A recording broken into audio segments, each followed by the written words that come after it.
તો પ્રધાનમંત્રી મોદીએ અપીલ કર્યા બાદ હવે મોદીની કારના કાફલામાં પણ ઘટાડો કરવામાં આવ્યો છે। પીએમ મોદીના કાફલામાં જોવા મળી છે માત્ર 2 ગાડીઓ। પેટ્રોલ ડીઝલ બચાવવાના સૂચન પર પીએમ મોદીએ ખુદ પણ અમલ શરૂ કર્યો છે।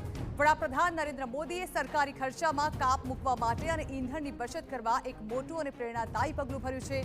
પીએમ મોદીએ પોતે પહેલ કરતા પોતાની સુરક્ષામાં તૈનાત એસપીજી એટલે કે સ્પેશિયલ પ્રોટેક્શન ગ્રુપને નિર્દેશ આપ્યો છે કે તેમના કાફલામાં ગાડીઓની સંખ્યાને 50% ઘટાડવામાં આવે। વડાપ્રધાન મોદીના કાફલામાં અનેક સરકારી ગાડીઓ શામેલ હોય છે। PM Modi Mercedes Maybach S650 guard અને રેન્જ રોવર સેન્ટિનલનો ઉપયોગ કરે છે। આ સાથે જ કાફલામાં એક્સકોર્ટ માટે ટોયોટા ફોર્ચ્યુનર અને ટોયોટા લેન્ડ ક્રુઝરનો ઉપયોગ થાય છે। આ સિવાય પણ 1 ડઝનથી વધુ ગાડીઓ કાફલામાં શામેલ હોય છે। પરંતુ હવે ઈંધણની બચતના ભાગરૂપે પીએમના કાફલામાં ફક્ત 2 જ ગાડીઓ જોવા મળી।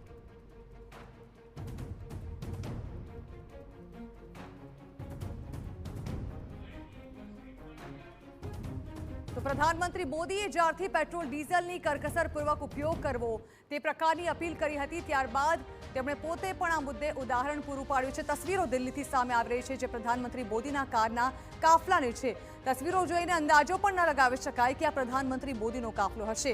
આ કાફલામાં માત્ર 2 જ ગાડીઓ જોવા મળી છે। પેટ્રોલ ડીઝલ બચાવવાના સૂચન પર પ્રધાનમંત્રી મોદીએ ખુદ પણ અમલ કર્યો હોય તેવી તસવીરો દિલ્હીથી સામે આવી છે। વડાપ્રધાન નરેન્દ્ર મોદીએ સરકારી ખર્ચામાં કાપ મૂકવા માટે અને ઈંધણની બચત કરવા એક મોટું તેમજ પ્રેરણાદાયી પગલું ભર્યું છે જેના દ્રશ્યો છે। પીએમ મોદીએ પોતે પહેલ કરતા પોતાની સુરક્ષામાં જે તૈનાત એસપીજી હતું તેને નિર્દેશ આપ્યો છે કે તેમના કાફલામાં ગાડીઓની સંખ્યાને 50% ઘટાડી દેવામાં આવે।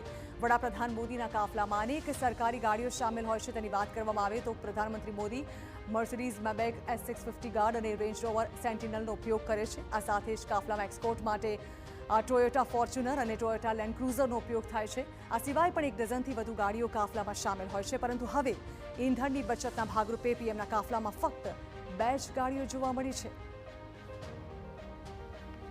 તો પ્રધાનમંત્રી મોદીએ માત્ર જનતાને આ સંદેશ આપ્યો છે અને અપીલ કરી છે પરંતુ પોતે પણ એ બાબત અપનાવી અને લોકોને ઉદાહરણ પૂરું પાડ્યું છે કે હવે તેઓ પણ બનતા પ્રયત્નો કરે પેટ્રોલ ડીઝલનો કરકસરપૂર્વક ઉપયોગ કરવાને લઈને।